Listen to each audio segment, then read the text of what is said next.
John Bush here with the Live Free Now show, Live Free Now podcast. Check us out at livefreenow.show. We're also broadcasting live on the Conscious Resistance Network. And today I want to chat with you about division and divide and conquer tactics, specifically in the context of the COVID pandemic, the COVID era, and the BLM anti-police brutality movement that is taking place all across the country. It seems that in an already growingly divided and really contentious climate, things couldn't get any worse, but they have, and it appears they're only going to get more worse.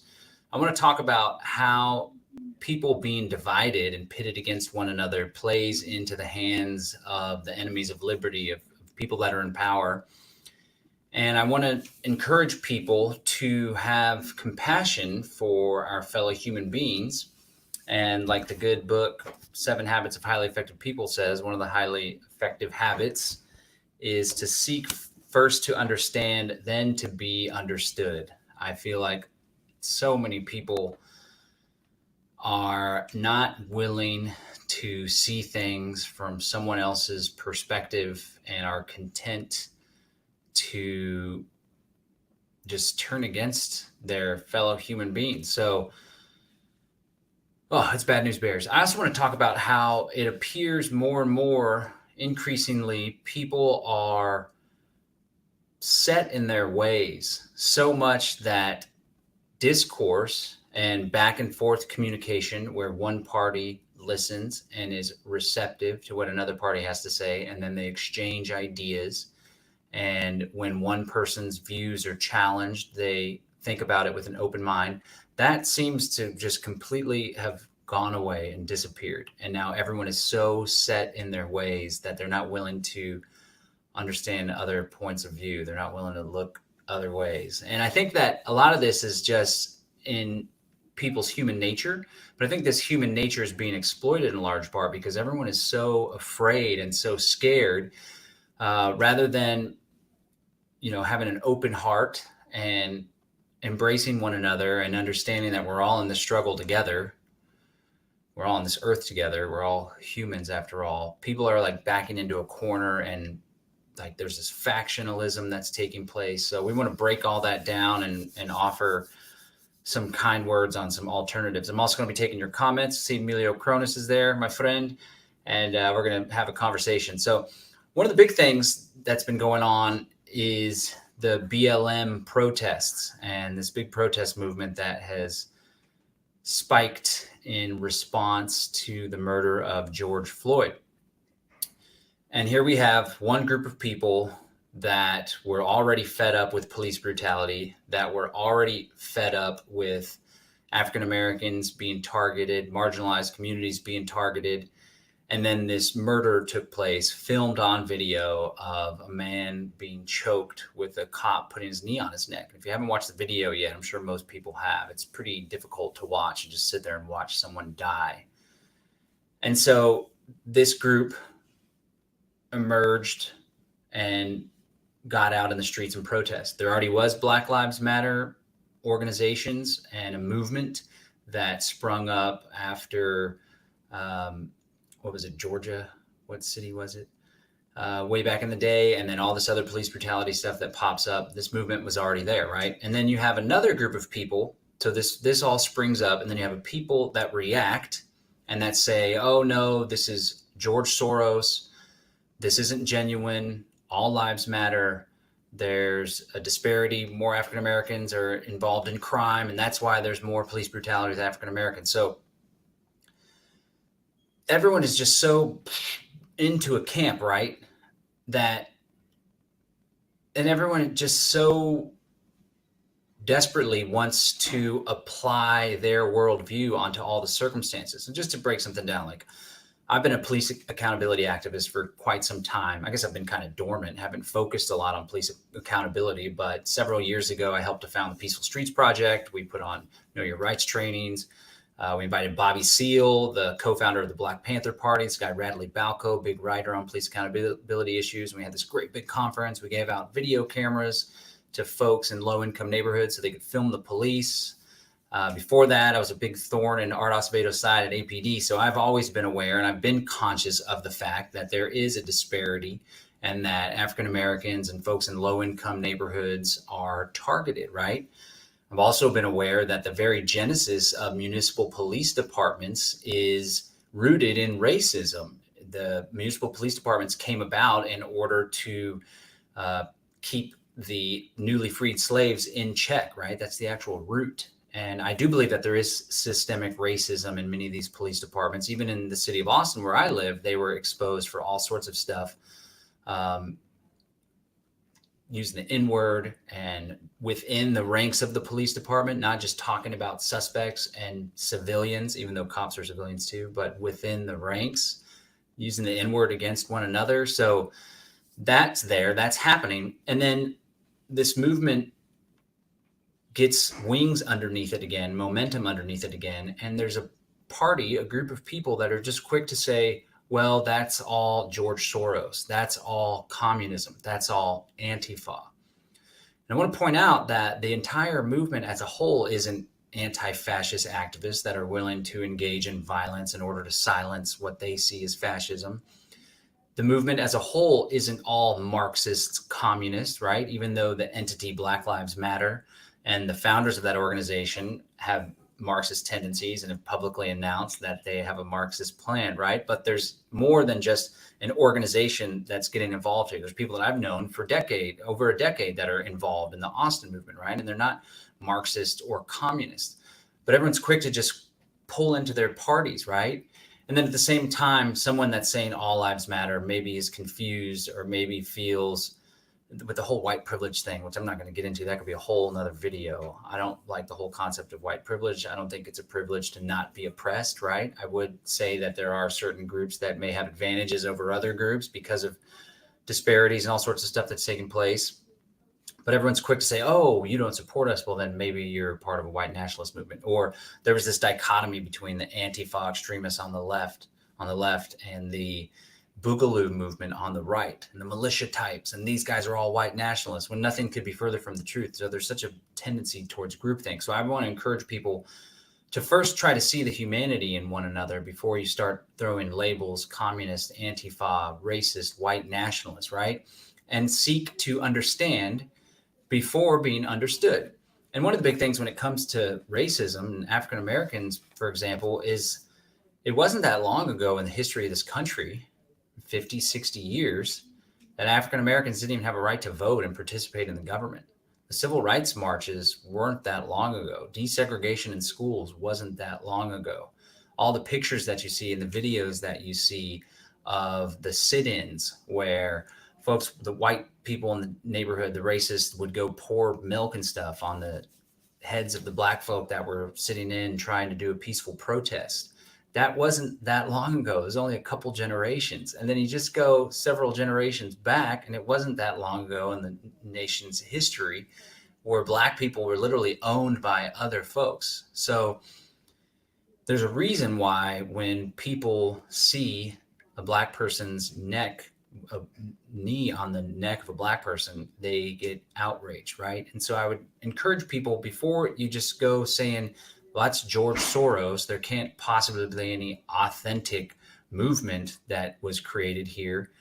You think about, put yourself in someone else's shoes and think about what's going on, because this whole divide and conquer thing is definitely at play here.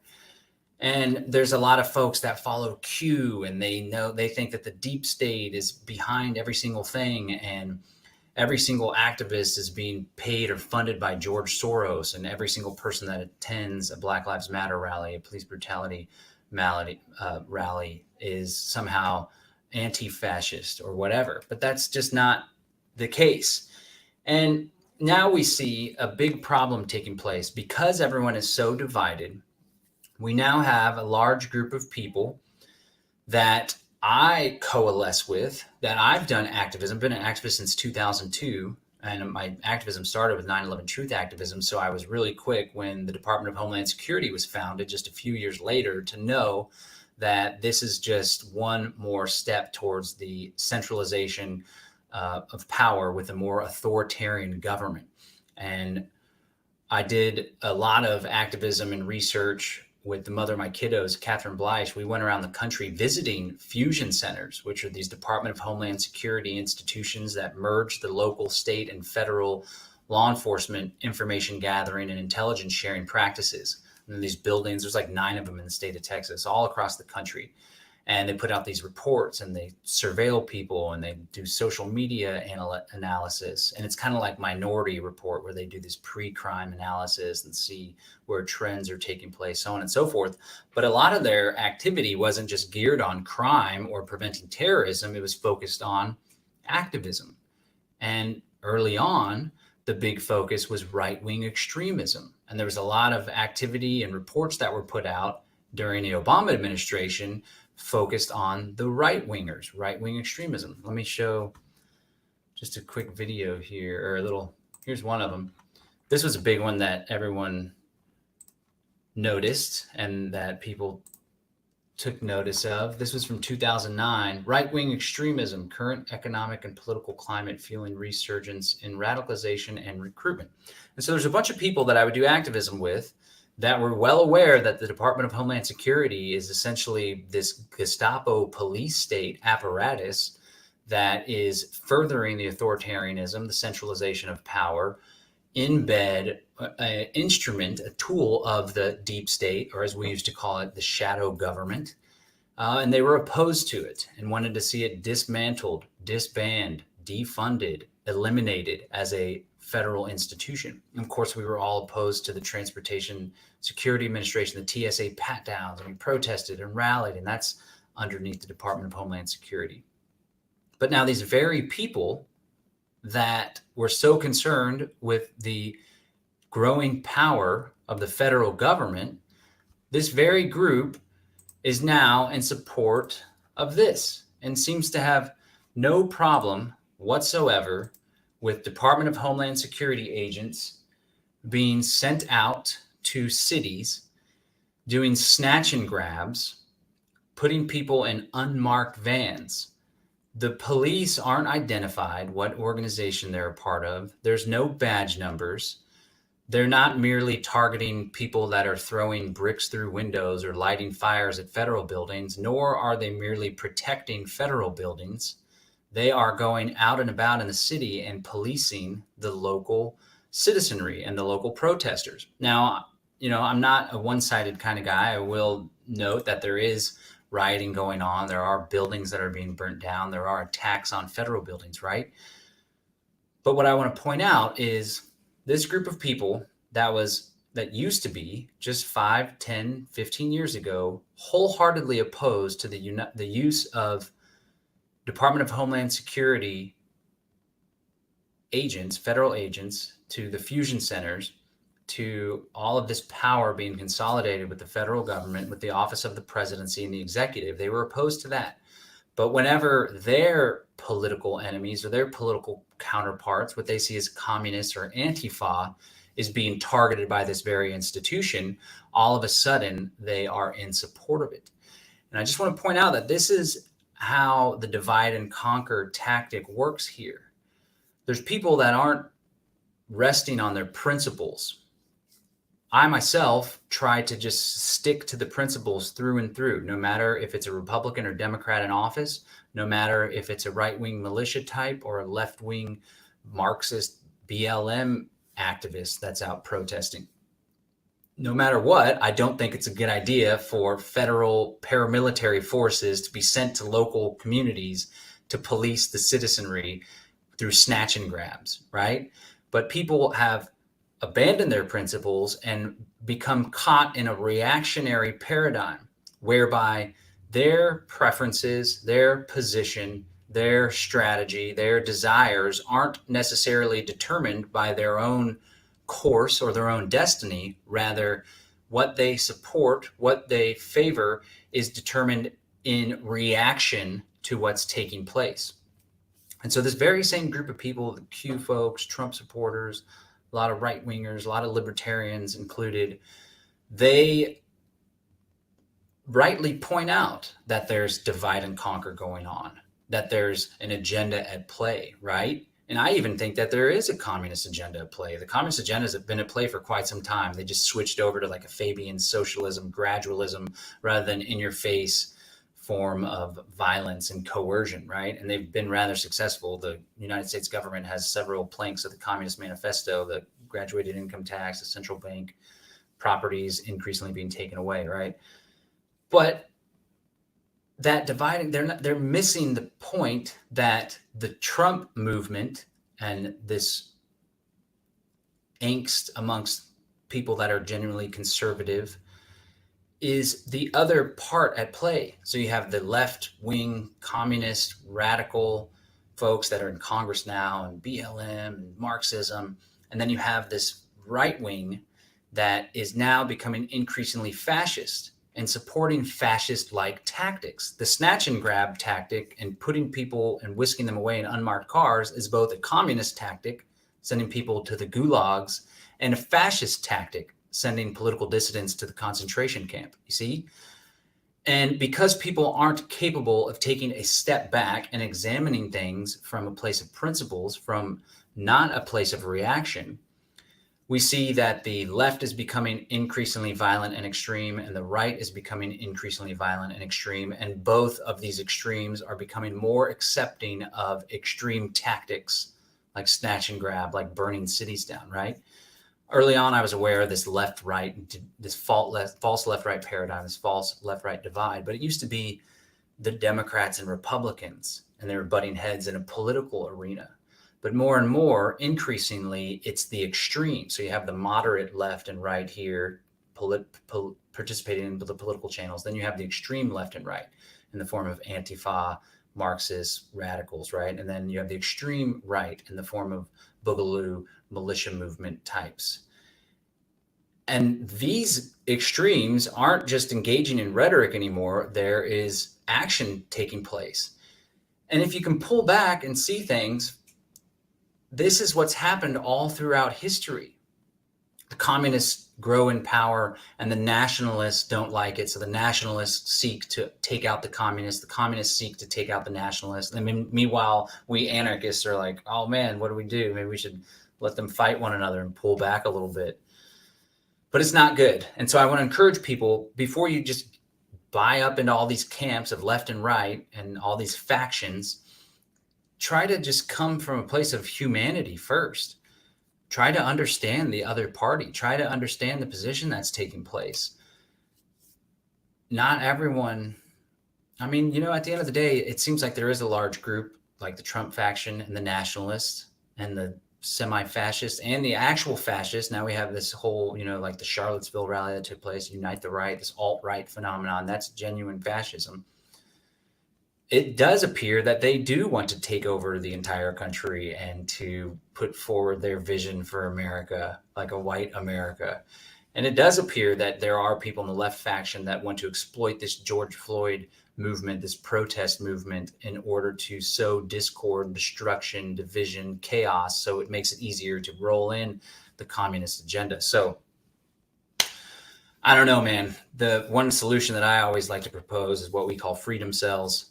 It's small mutual aid groups of around 8 people, 8 to 10 people, 12 people, a small group that can stay in contact with one another, that can stay in support and mutual aid, that can act effectively and creatively, form this small group of people to support the other members in the small group, then encourage the creation of other small groups, and they unite. And we try to just break off and do our own thing and protect one another. We ought not to buy into this division, this program that's being put forward. It's up to us to step back from it and to understand that we're all human beings, right? We all suffer throughout life. We all seek to minimize suffering. We all seek to increase our joy and happiness, like our boy Buddha said back there, right? And I think that if we can try to get in touch with our compassionate side, then it makes it easier not to buy into this whole thing. But there's a problem, you see. People aren't willing to view things from a different perspective. Everyone already has their perspective in mind. And there's a story that comes to mind. There's a gentleman, a young man that was killed here in Austin, Texas, a couple days ago. His name was Garrett something. And this guy was shot, Garrett Foster. He was a libertarian, actually. But just to point out how everyone just thinks that, oh, it's because he was at a Black Lives Matter protest, must have been Antifa. So you search the guy's name, Garrett Foster, and I searched with Antifa too, okay, just to point this out. What we know about the Austin BLM protesting: Foster is the armed BLM Antifa white ally. Here's a YouTube video: interview with Austin Antifa Garrett Foster. But the problem is, the dude was a libertarian. He had been a member of the Libertarian Party since 2017. He had stuff on his Facebook page supporting Jojo Jorgensen, the Libertarian candidate. Well, this guy was open carrying an AK-47, and he was at the protest to try to protect the protesters' right to protest. Well, somebody drove in their car. Apparently, they accelerated towards the protest. They were marching down what I believe was 6th Street in Congress, somewhere downtown in Austin. Huge group. This was 2 nights ago. And, one of the problems with all this division and extremism is people aren't able to take a step back and look at what's going on. So the fact that these protesters always swarm cars and bang on the cars, and when someone's just trying to drive through to go about their day and they're like, no, you need to turn around, that's not pleasant for the person that's in the car. And it's only natural that there would be some sort of response or reaction of fear and wanting to do something about it. That's why you see sometimes there's an 18-wheeler that's stopped on the highway and everyone's climbing on top of it and trying to bust into it, and then they floor it and maybe somebody gets hurt that's in front of it, right? It's a terrible tactic, but it just shows that everyone's whipped up into this frenzy. So apparently there was a car that drove forward and accelerated, didn't just come to a stop. They were either trying to get the heck out of there or trying to cause harm. And the protesters rush over to the car. One of them is a guy, Garrett Foster, who had his AK-47. And the driver apparently felt threatened by that and opened fire and killed this guy, Garrett Foster. So immediately, before all the circumstances have come to light, everyone is already right in their corner. Oh, well, the driver must have been a bad guy who wanted to kill people. He's probably racist, harmful, wanted to hurt the BLM protests. Oh, this guy, Garrett Foster, must have pointed his gun. He's an Antifa guy. Was probably looking for trouble, right? Even before all of the evidence comes to light. And there is a picture of Garrett Foster. It appears that he's holding the firearm as he was holding in all these other pictures, where it's kind of pointed down. But nonetheless, approaching a car that's trying to escape, or a car that may be accelerated with the firearm, the other person, whatever. It's a terrible mess. But it just illustrates that, and there's so many people saying these nasty things like play stupid games, win stupid prizes, and, oh, well, he got what he deserved, rather than being like, wow, somebody died. This is a big freaking deal. This guy was shot. He was the sole caregiver for a quadriplegic, an African-American woman that he was his fiance. Apparently he was a really good guy, and everybody applauded how loving he was to this woman. But instead of being like, oh man, this is getting really bad, I wish things would de-escalate, and what can we do to change? I'm going to try to be extra loving and compassionate in my life. You have people celebrating the fact that somebody died, and I think that's absolutely disgusting and disheartening. So yeah, people aren't interested in looking from another perspective. So I want to encourage people to have compassion, like the Buddha taught us. We're all human beings. We're all suffering. We're all struggling. I'm going to go to some comments, and then I'm going to talk about COVID, because it's a lot about the same thing. Reciprocating ethics to a group of people who openly reject them and have hostility towards you is a slow form of suicide. I'm not sure if this guy, Mr. Gordon, is still around, but what you basically you just did what's a fallacy called a generalization. Yes, there may be people within the BLM movement, within the protests, that don't seem to have ethics. We've seen lots of videos of just gangs roaming around and beating the crap out of business owners. We've seen videos of what I believe are likely Antifa types. They have the traditional garb, all black, the boots, younger, white, skinny type guys, right? And I'm making a generalization here as well, or a stereotype. But yeah, it's unethical, I think, to smash someone's building, smash someone's window, smash someone's car, smash someone's business. It's most definitely unethical for a group of 6 to 8 guys to go rove and beat someone nearly to death, right? But you just attributed that characteristic, that quality, those individual actions to an entire group of tens of thousands, if not hundreds of thousands of people. And I know people personally that I went to high school with who got out and protested. The same people that would give me a hard time and be like, dude, you're all extreme, because I was all into 9/11 truth and freedom for the past 20 freaking years. And they'd be like, man, we're just trying to party and you're running your mouth about how we need to have a garden because the currency's going to collapse and stuff. And because they were so sickened by what happened to George Floyd, they went out and marched alongside the Black Lives Matter movement and the protesters. And I can assure you that this one individual that I'm thinking of is not an unethical person. In fact, he's one of the most ethical people that I know, more so than me and some of my other high school friends when we used to be young and drunk and just foolish youngsters, right? He was always the nice guy.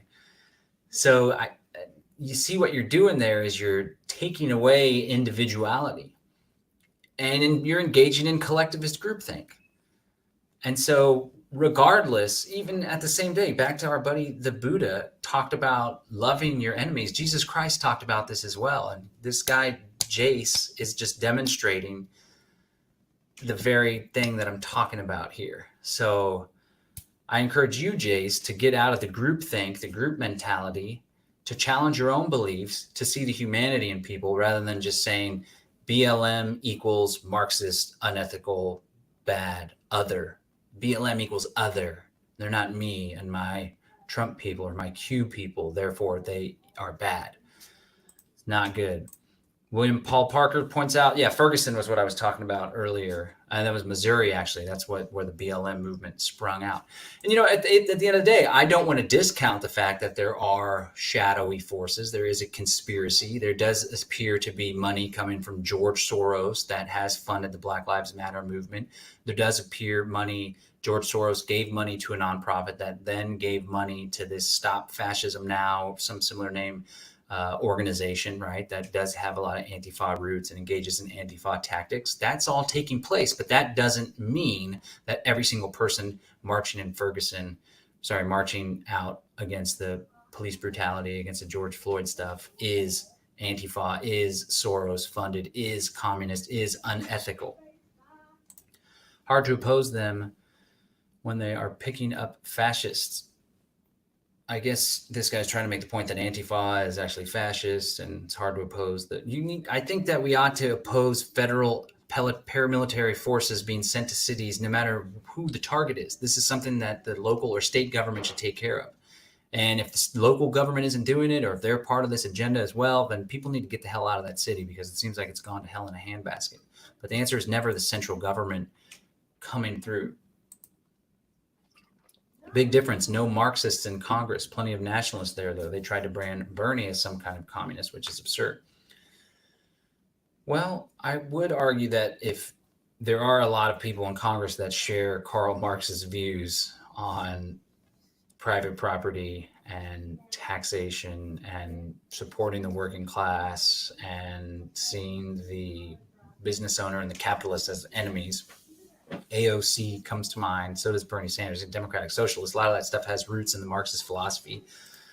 But see, there's Marxists and there's Trump nationalists that are in power. And it's all no bueno. Conscious resistance, this must be old Derek Bros saying many of them have a very black and white view on BLM and any group they don't agree with. Yeah, and it's unfortunate that everyone is so divided. And I want to encourage people to take a step back, to look at things differently, to not play into the divide and conquer tactics. There's all this false dichotomy stuff. Like I posted a lot of the stuff I'm talking about on my Facebook wall, and someone was like, you want cities just to burn? And it's like people are beginning to think either cities burn or we send in federal agents. There's other alternatives. And you know what one of the big alternatives could be is perhaps governments could genuinely address the concerns of all these people that are protesting in the streets, right? And then I want to, the rioting early on. I didn't want to take a position on the rioting early on.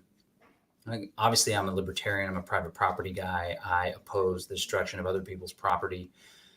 But at the same time, I first sought to understand before seeking to be understood. And rather than just going and running my mouth, I thought, wow, the question that we ought to be asking ourselves is why, how could things get so bad? What is it that has led young people in this country to go riot in the streets? What's taking place? What could it be? And when you ask those questions, you begin to think, if you're going to be honest with yourself, like, wow, things have been really bad. And let me just riff on that for a second. People Statistics show that African Americans often are targeted with more police brutality, more times being pulled over than other groups, right? Even though African Americans make up a smaller representation of the general public as a whole. People quickly reply to that, well, African Americans and minorities commit more crime. Okay, statistics also show that as well. It also shows that more crime is committed in low income neighborhoods. Let's break that down for a second. Okay, rather than first we seek to understand, then seek to be understood, why is that? Right? Some people would think that there's just this innate thing about Black people, that they are criminals and that's just how they are. That's their culture. Well, that's not the truth at all. And in fact, when you get back down to African roots, it's actually a very beautiful culture that unfortunately has been largely marginalized all throughout history. And now Africa is being raped for her resources through the West, the Anglo-American establishment. But let's break it down for a sec, because when people say that stuff, I think, okay, well, I'm aware of the deep state shadow government shipping crack cocaine into California through Freeway Rick Ross and the Crips.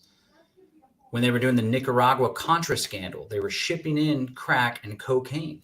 There's been CIA planes that have been downed, flying into the country full of cocaine.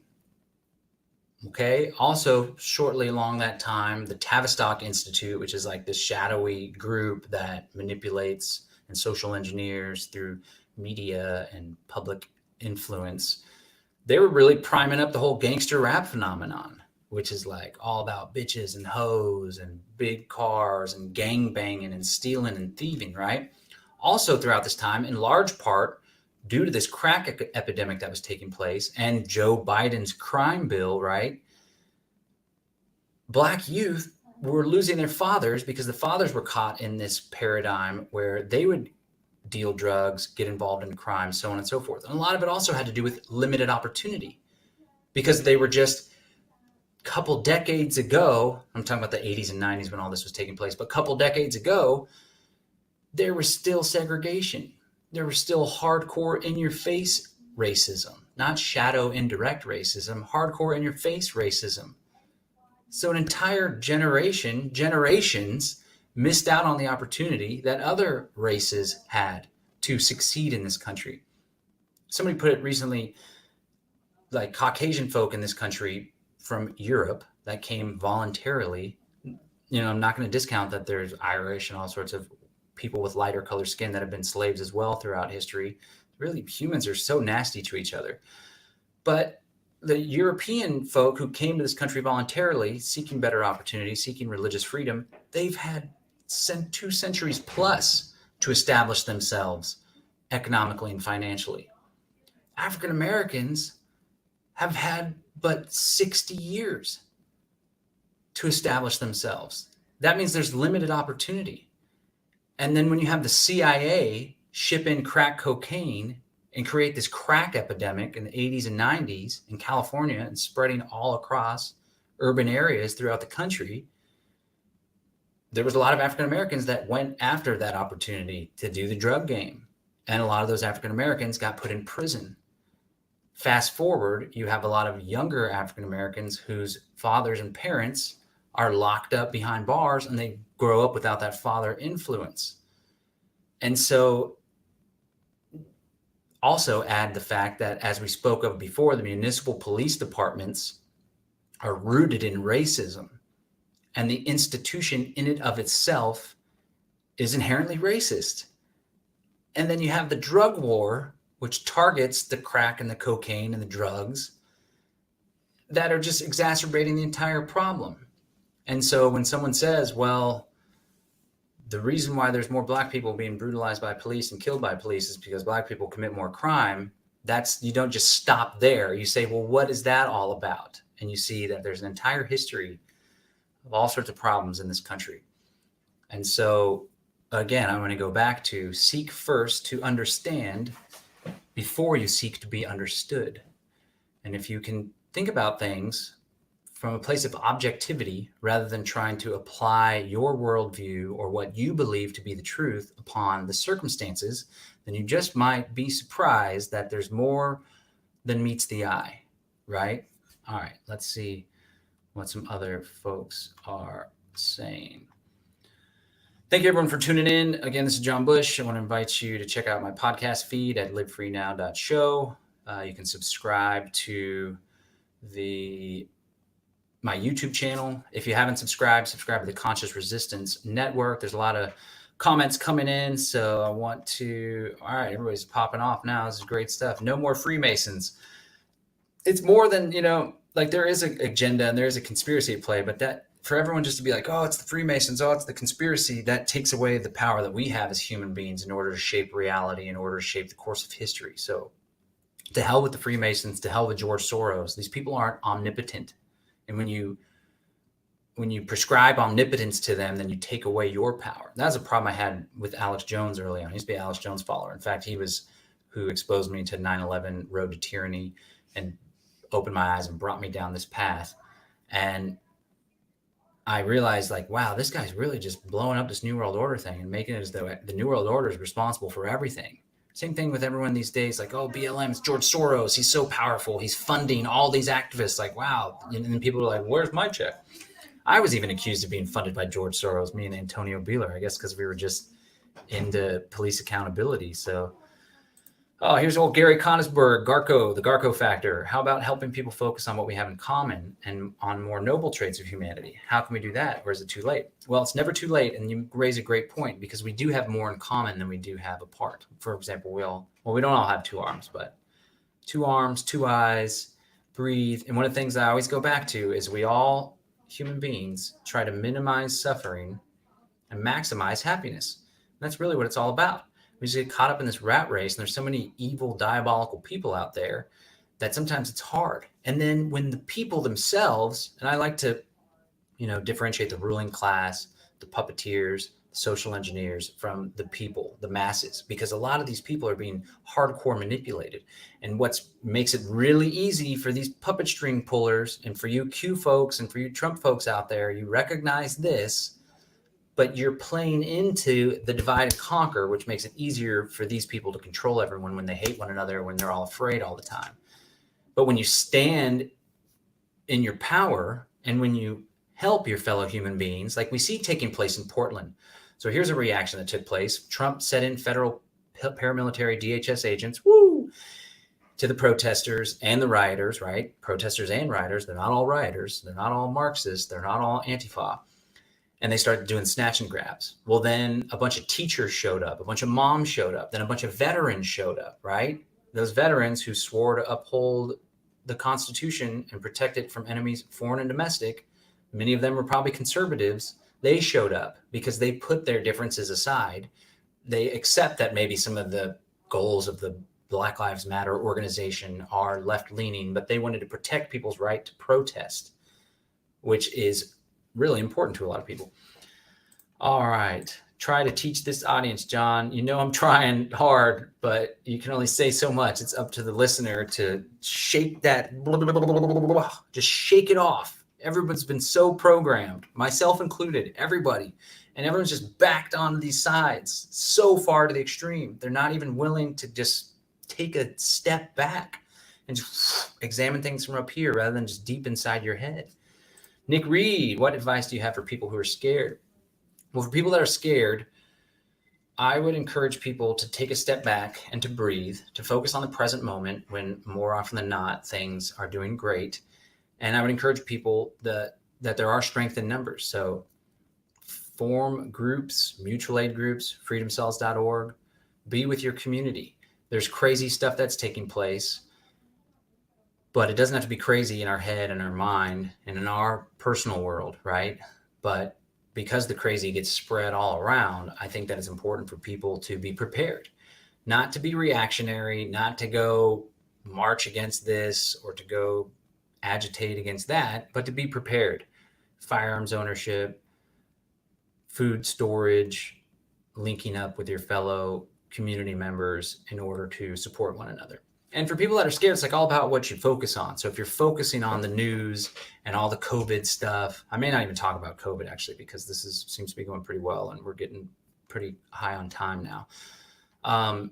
Turn the news off. Go out in the garden, play with your kids at the playscape, have a good time, focus on that, be grateful for what you do have, don't focus on the fear. But at the end of the day, fear is an emotion that sends signals to us that something is not safe. And so don't dismiss that, but don't let that take control of your entire psyche, and rather say, well, what is this fear telling me?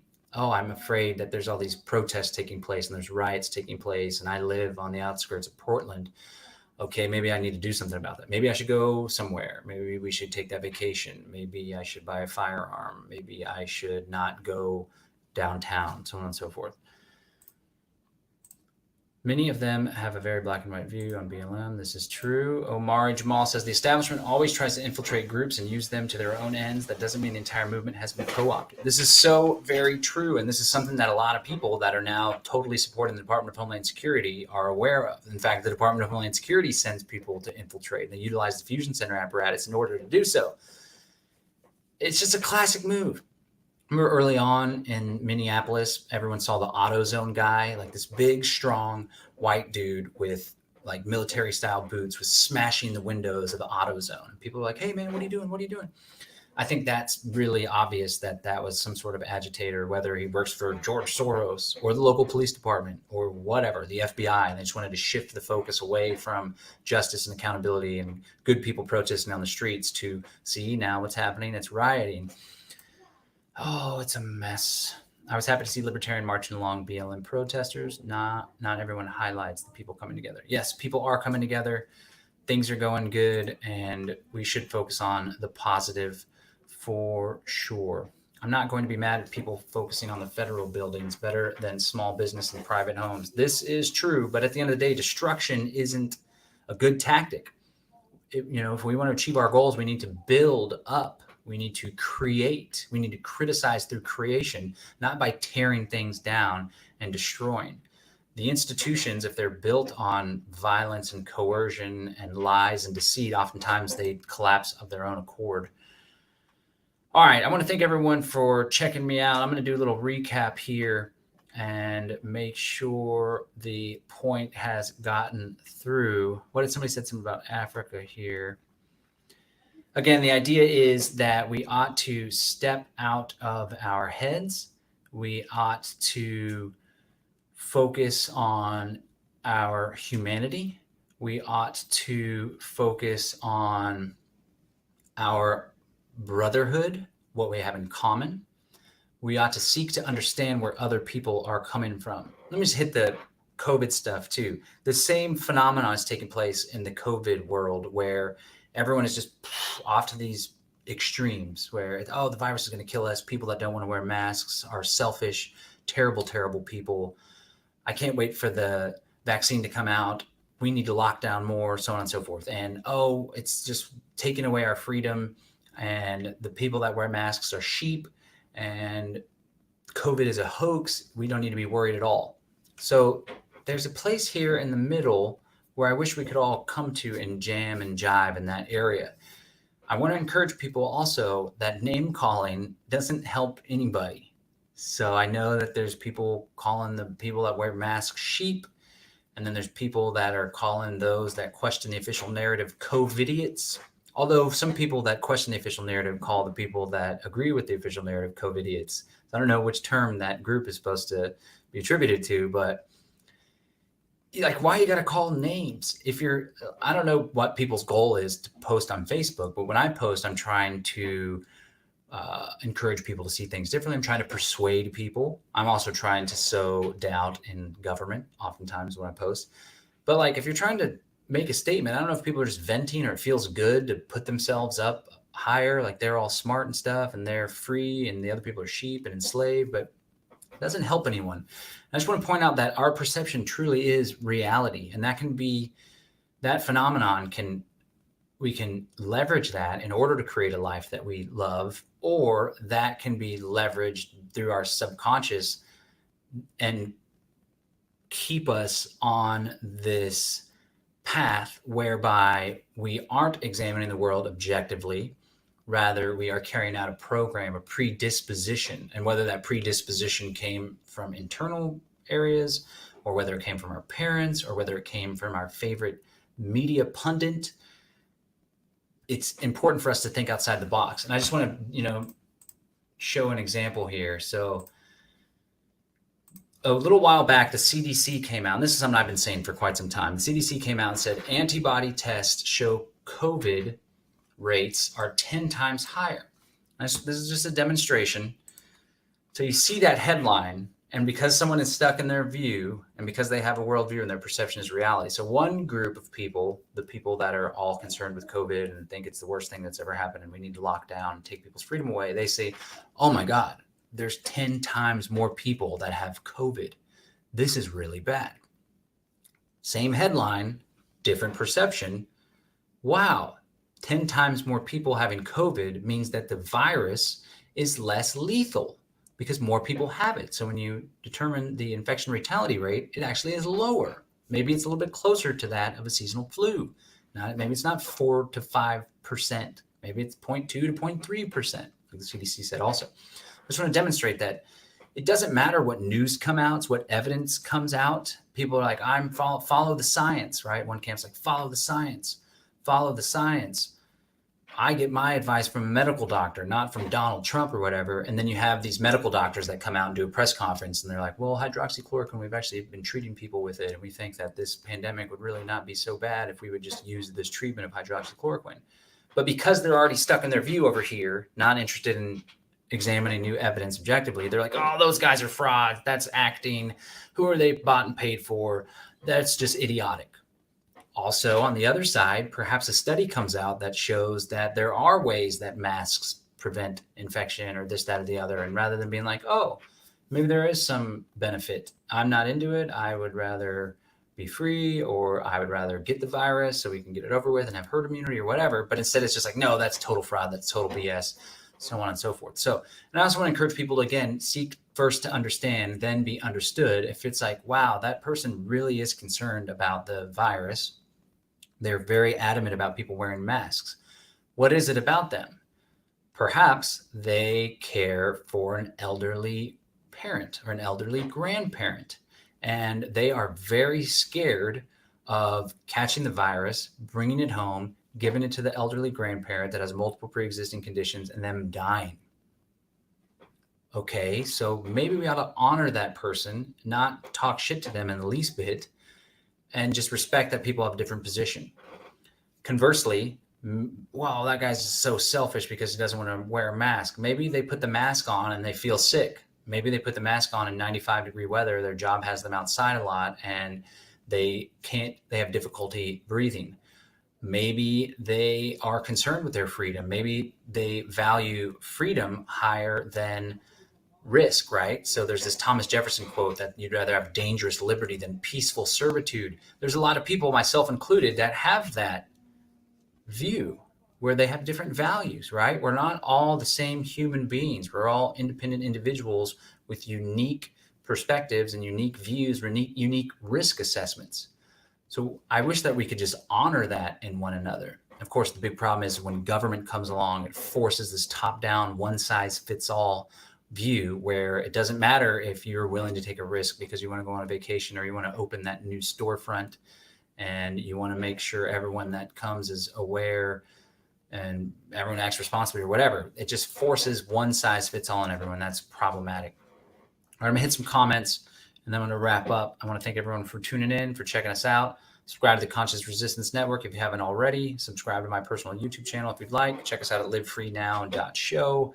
For the podcast feed, livefreenow.show. If you're interested in supporting myself or Derek Bros and the Conscious Resistance Network and get a free ounce of kratom.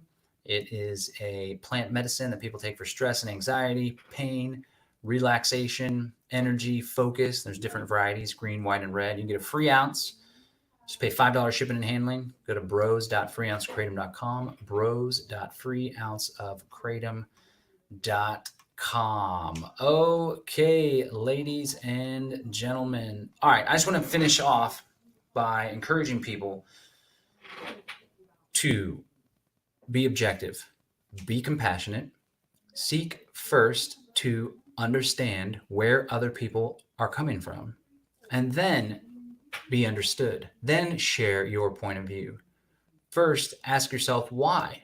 Why are people rioting the streets? Why are people so pissed off right now? What is going on? Or why is my family member or my friend on Facebook or whatever, why are they so concerned with COVID? What's going on with that? Maybe at the end of the day, it is because the media is manipulating or whatever, but oftentimes there's a deeper rooted human element there. And I want to encourage people to get in touch with that human element. I'm going to encourage you, if you think you know it all and you're just such a good researcher and you just got it all mapped out, I would encourage you that you're doing yourself a disservice. Nobody knows it all. The moment that you start to think that you know it all, you're just illustrating how ignorant you truly are. So I want to encourage people to always question everything, question what you see on TV, question what comes out of the mouths of media, but most importantly, question yourself and always be willing to change things. Back to the Buddha, they call it beginner's mind, where you approach things from a place where you haven't dabbled with it before. You are coming to it from the first time with a genuinely open mind, seeking to learn about it. So there's a really nasty game of divide and conquer being played out right now. And the worst thing that you can do is be a part of it, is exacerbate the extremes. We have an extreme left movement, very radical, the Antifa groups. There's people that are destroying property. There's people that are very pissed off and hateful. We have an extreme right element that are nationalists. There's actual fascists. There's racist. And these extremes are starting to butt heads.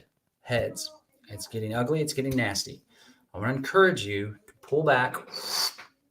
Don't get caught into the paradigm. All the Q folks and there's so many Trump people that are like, I know the deep state's doing a divide and conquer con on us, and it's just part of this communist agenda. However, at the same time, they support the use of federal Department of Homeland Security paramilitary forces being sent to local communities in order to do snatch and grabs where unmarked law enforcement without any badge number, so it's very difficult to have redress if there's brutality, are grabbing protesters off the streets. Yes, some of them are rioters and people destroying property and criminals, but many of them are not. They're just protesters that are out past a curfew. And they're taking them into unmarked vans. And people are supporting that. That leads me to believe that these people are being played as part of the very left-right divide, as part of the very divide and conquer tactic that they cry out about. That they're all conscious and aware of this play that's taken place, yet the play has got them to accept a dangerous precedent being set. And I want to remind everyone, I've been an activist since 2002. I've seen how this has all evolved.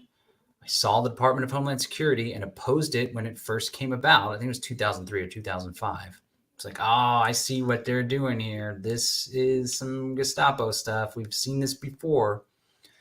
And then when Obama took office, they started putting out stuff about right-wing extremism, and the Southern Poverty Law Center put out stuff about right-wing extremism, and even labeled my ex-wife as some radical militia leader. And the Missouri Information Analysis Center at Department of Homeland Security Fusion Center put out this modern militia movement document where it said people that have Ron Paul bumper stickers or Chuck Baldwin, Bob Barr, Libertarian Party, constitutionalists, people that oppose the IRS, they could be violent radical militia members. This was the Department of Homeland Security just 10 years ago being utilized in order to target people of the right wing. People must have forgotten about that. And now, 10 years later, the Department of Homeland Security and federal paramilitary forces are being utilized against the left. And the very people that were targeted by the Department of Homeland Security previously, tracked, surveilled, marginalized, put misinformation and disinformation out, they are now applauding that. It's only a matter of time before that very institution is then in the hands of someone of the left and once again utilized against the people on the right. This time, the precedent being set where it's acceptable for federal paramilitary forces to be sent to local communities to put down protests and people that are not acting as good citizens. So seek first to understand, then to be understood. Don't support federal authoritarian centralization of power ever, whether it's against the right or the left. Be good to your fellow human beings. This is John Bush signing out. Thank you. Thanks for tuning in.